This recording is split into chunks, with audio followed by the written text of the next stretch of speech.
ഒരു കുഴപ്പവും ഉണ്ടായിരുന്നില്ല. അബ്ദുൽ ഖാദർ ഡോക്ടർ, കണി ഡോക്ടർ ഭയങ്കര മിടുക്കനാണ്, അയാൾ ഉണ്ടായിട്ടില്ല.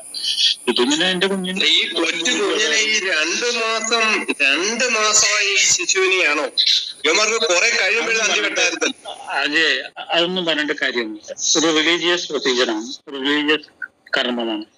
ആ കർമ്മം ചെയ്യാനാണ് വേണ്ടി അതിനടുത്ത് വരുന്ന ഒരു പ്രശ്നങ്ങൾ അവരോട് കൈകാര്യം എടുക്കത്തില്ല. ഇപ്പൊ നമ്മൾ അതിനെപ്പറ്റി ഹോസ്പിറ്റലിൽ നമ്മളെ തന്തയ്ക്ക് വിളിച്ചും ബാക്കിയൊക്കെ വിളിച്ചും നമ്മുടെ ആശുപത്രിയിൽ നിന്ന് ഓടിക്കും, വീട് വന്ന് ആക്രമിക്കും. എന്റെ കാര്യം അറിയാല്ല, എന്തോരം തിരക്കാരും.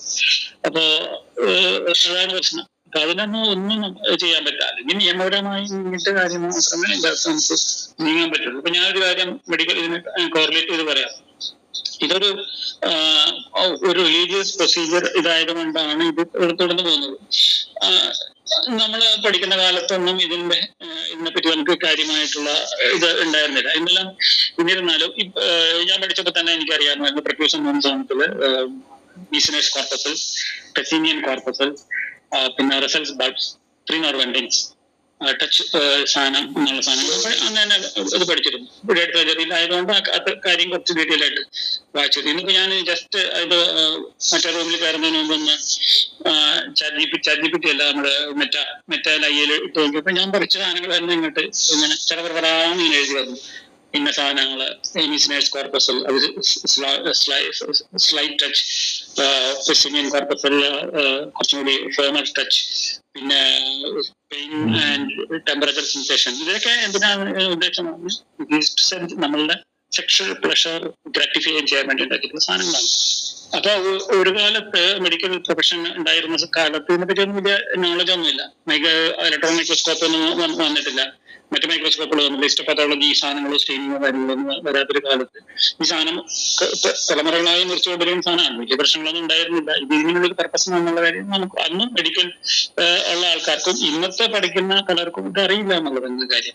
ഞാൻ പറഞ്ഞു വരുന്നത് കോറിലേറ്റ് ചെയ്യുന്നത് പല സർജിക്കൽ പ്രൊസീജിയേഴ്സും അബാൻഡൻ ചെയ്ത സർജിക്കൽ പ്രൊസീജിയേഴ്സും ഈ ഒരു പ്രൊസീജിയറുമായിട്ട് കമ്പയർ ചെയ്യാൻ വേണ്ടിയാണ് പറയുന്നത്. ഞാൻ പഠിക്കുന്ന കാലത്തൊക്കെ ധാരാളം ട്രങ്കൽ വാഗോട്ടമി ആൻഡ് GJ ഗ്യാസ്ട്രോജെനോസ്റ്റമി, അതായത് ആൻഡ് ഡ്യൂഡനൽ അൾസർ, ഈ സാധനങ്ങൾ വരുന്നതിന് അന്ന് കാലത്ത് ചികിത്സ സർജറി മാത്രമേ ഉണ്ടായിരുന്നു. എത്രയോ ദിവസം ടേബിളിൽ 1, 2, 3 GJ ഗ്യാസ്ട്രോജെനോസ്റ്റമി ആൻഡ് ട്രങ്കൽ വാഗോട്ടമി എന്ന് പറഞ്ഞാല് സ്റ്റൊമക്കിന്റെ കുറെ പോർഷനും ബോഡിനും എല്ലാം വെട്ടിക്കളയും, ബാക്കിയുള്ള ജജനം കൊണ്ടൊന്ന് ഇവിടെ പിടിപ്പിക്കും. എന്നാൽ ഈ പെയിനും സാധനങ്ങളും മാറ്റാം. അന്ന് അതേ ഉള്ളൊരു ചികിത്സ, അന്ന് ധാരാളം ആൾക്കാരെ ചികിത്സ. കാലം മാറിയ ഇതിന്റെ അനുസരിച്ചിട്ട് എത്രയോ മാറ്റങ്ങൾ വന്നു. H2 റിസപ്റ്റർ ആന്റഗണിസ്റ്റ് പോലുള്ള മരുന്നുകൾ വന്നു. റാനിറ്റിഡീൻ, സൈമെറ്റിഡീൻ, ആദ്യം സൈമെറ്റിഡീൻ ആയിരുന്നു, അത് തോട്ടിക്കളഞ്ഞു. അതിനുശേഷം റാനിറ്റിഡീൻ വന്നു, റാനിറ്റിഡീൻ തോട്ടിക്കളഞ്ഞു. പിന്നെ H2 റിസപ്റ്റർ ഇതിന് പകരം പ്രോട്ടോൺ പമ്പ് ഇൻഹിബിറ്റർ ആയിട്ടുള്ള മറ്റേ കുറെ എണ്ണം ആ സാധനങ്ങൾ വന്നു. പിന്നെ ഹിസ്റ്ററി ബുക്സ്, മെഡിക്കൽ ഹിസ്റ്ററി ബുക്സിലുള്ളൂ ട്രങ്കൽ. ഐ ഹാവ് അസിസ്റ്റഡ് GJ ഒക്കെ. ഇന്ന് GJ കഴിഞ്ഞിട്ട് ഗ്യാസ്ട്രോജെനോസ്റ്റമി കഴിഞ്ഞതിന് ശേഷം ജീവിച്ചിട്ടുണ്ടെന്ന് എനിക്കറിയത്തില്ല. അപ്പൊ ഞാൻ പറഞ്ഞത് എന്ന് പറഞ്ഞാൽ അത് ഒരു മെഡിക്കൽ ഇതിൽ വന്നിട്ടുള്ള കാര്യങ്ങളാണ്. നമുക്ക് ഇന്ന് അന്ന് നിങ്ങൾ എന്തിനാണ് GJ ചെയ്തതെന്ന് പറയാൻ പറ്റത്തില്ല. കാരണം അന്ന് അതേ ഒരു മാർഗം ഉണ്ടായിരുന്നു. അതുപോലെയാണ് സർക്കംസിഷന്റെ കാര്യം. സർക്കംസിഷൻ ഇന്ന് അത് ചെയ്യേണ്ട ഒരു ആവശ്യമില്ലെന്ന്, അത് അനാവശ്യമായ സർജറിയാണ്, അതിന് വളരെ അത്യാവശ്യമായിട്ടുള്ള സ്കിന്നാണെന്നുള്ള കാര്യം ഇന്ന് നമുക്കറിയാം. പക്ഷെ എന്തുകൊണ്ട് അത് നിർത്താൻ കഴിയില്ല? That is because it's A religious custom. ആ റിലീജിയസ് കസ്റ്റംസിനെ നമുക്ക് മാറ്റാൻ പറ്റത്തില്ല.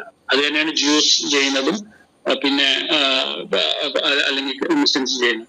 ഇനി അത് മാറ്റണമെങ്കിൽ ഒന്നുകിൽ നമ്മൾ നിയമനിർമ്മാണങ്ങൾ കൊണ്ട് ശാസ്ത്രീയ, അല്ലെങ്കിൽ ജൂതന്മാർ തന്നെ നിർത്തണം. ഇത് ഞങ്ങൾ ചെയ്തത് തെറ്റാണെന്ന് അവർ പറഞ്ഞിട്ട് സ്റ്റഡീസ് കൊണ്ടുവന്നിട്ട് ഇത് ചെയ്യേണ്ട ആവശ്യമില്ലെന്ന് അവരെങ്കിലും പറയാം.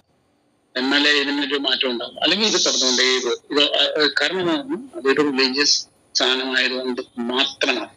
അതിന് ധാരാളം പ്രശ്നങ്ങളുണ്ട് എന്നുള്ളത് കാര്യം ഇന്നും സമൂഹത്തിനറിയാം. പക്ഷെ ധൈര്യപ്പെട്ടിട്ട് ഏതെങ്കിലും ഒരു ഡോക്ടർ വന്നിട്ട് പറയും, ആരിഫ് ഹുസൈനും ഞാനും അത്ര വേണമെങ്കിൽ പറയുമായിരിക്കും. വേറെ ആരും പറയും? ഒരുത്തരും പറയില്ല. കാരണം അതിന്റെ അപ്പോഴേക്കും പഴയ കുറെ കണക്കുകൾ ഇതിന്റെ കാർസിനോമ പെനീസ് എന്ന് പറഞ്ഞിട്ടുള്ള സാധനം എടുത്തുകൊണ്ട് വരും. Carcinoma penis is the rarest malignancy. ഞാൻ ജീവിതത്തിൽ 2-3 കേസ് കണ്ടിട്ടുള്ളൂ എന്റെ ലൈഫ് സ്റ്റൈൽ. 1 in 100,000 ഇൻസിഡൻസേ ഉള്ളൂ പല രാജ്യങ്ങളും. പിന്നെ ചിലപ്പോൾ കുറച്ച് ആഫ്രിക്കൻ രാജ്യങ്ങളിലോ അല്ലെങ്കിൽ വേറെ ചില രാജ്യങ്ങളിലോ അതിന് ഇൻഷുറൻസ് ചിലപ്പോൾ ഒരു 2-3% ഒക്കെ വന്നില്ല. അതായത് 1,00,000 ആളുകളിൽ ഒരാൾക്ക് വേണ്ടി സർക്കംസിഷൻ വേണ്ടി 1,00,000 സർക്കംസിഷൻ നമ്മൾ ചെയ്യേണ്ട ആവശ്യമുണ്ടോ ഒരാൾക്ക് കാർസിനോമ പെനിസ് വരാതിരിക്കാൻ വേണ്ടി? അപ്പൊ ഈ കാർസിനോമ പെനിസിന്റെ കണക്കുകളൊക്കെ അന്നത്തെ കാലത്തുള്ള